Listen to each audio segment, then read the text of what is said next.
Well, I'm pleased to say that we're joined now in the studio by somebody else who was evacuated from London. It was in 1939. Beryl Waldorf was evacuated from London to Llandudno in Wales. Thanks for coming in. Not actually part of the Piper move. You were, why did your parents take the decision to actually move you? We live near to Hessen Aerodrome and Hendon Aerodrome, and my father was rather concerned, and he decided that he'd send us, the pair of us, I had a brother at the time, that he would send us to Wales. First of all, we went to Tom Pentre, and we stayed there, and it was lucky that we had been sent away because an incendiary bomb fell on the apartment and destroyed it. So then my mother came to Tom Pentre, and together we all went to Llandudno. So you were just 9 at the time when you were sent away. How did you feel about being sent away? Well, it was quite an adventure. I'd never seen a live sheep before, you know, and you saw the lambs running around. And the first morning, when we opened the curtains, I expected to see a mountain with snow, but of course it wasn't. I think we've got some pictures, actually, of you in Llandudno with your brother. Yeah. So was this really the first time that you'd been out away from the city, out into the countryside?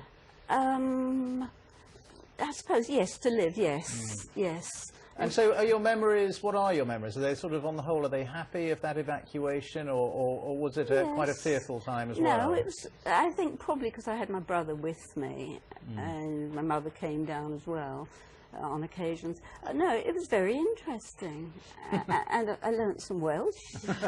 But I think, was he 2 at the time? Yeah, well, he was nearly 2, I suppose, when the war started, because I can remember he was in his prime. Right. I mean, you were older, but you were still only 9, so that was a big responsibility to be leaving your parents and going away and taking charge of them, effectively. And then we went to so many different places. We moved from one place to another, and then eventually we ended up in boarding school in Henley. But that was a beautiful place to be.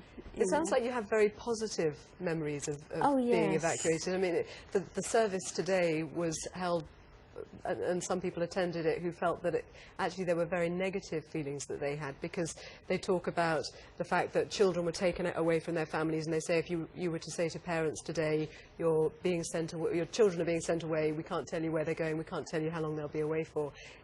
Most people would say no, but it sounds like you were very understanding and accepting of the situation. Yes, I think so, and I think also probably if you think that if, heaven forbid, it did happen again, and you had a chance of being sent away, I think that you should let the children go. I mean, it's either a choice that you're bombed, or you take a chance and let your child go to a family. But I think they should know to which family they are going. And do you remember having the sense that, you know, that London was being bombed? Oh, yes, it was scary. Very much that your home could be bombed? Yes, it was frightening.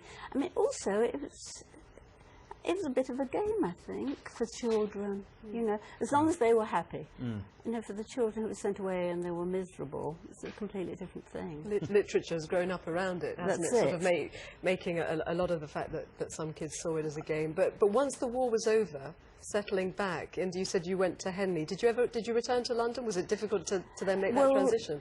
We didn't have a home. So my parents, my mother especially, had to sort of knock on doors or go to various offices to try and find somewhere for us to live. And there were requisitioned homes at the time, houses. And we were given a requisitioned home, so happens near Heston Aerodrome. OK, well, Beryl Waldorf, many thanks indeed for your memories and also for your pictures. Pleasure. Thank you for coming in. Thank you. Now, let's update you on our headlines. It's 12 minutes to 8.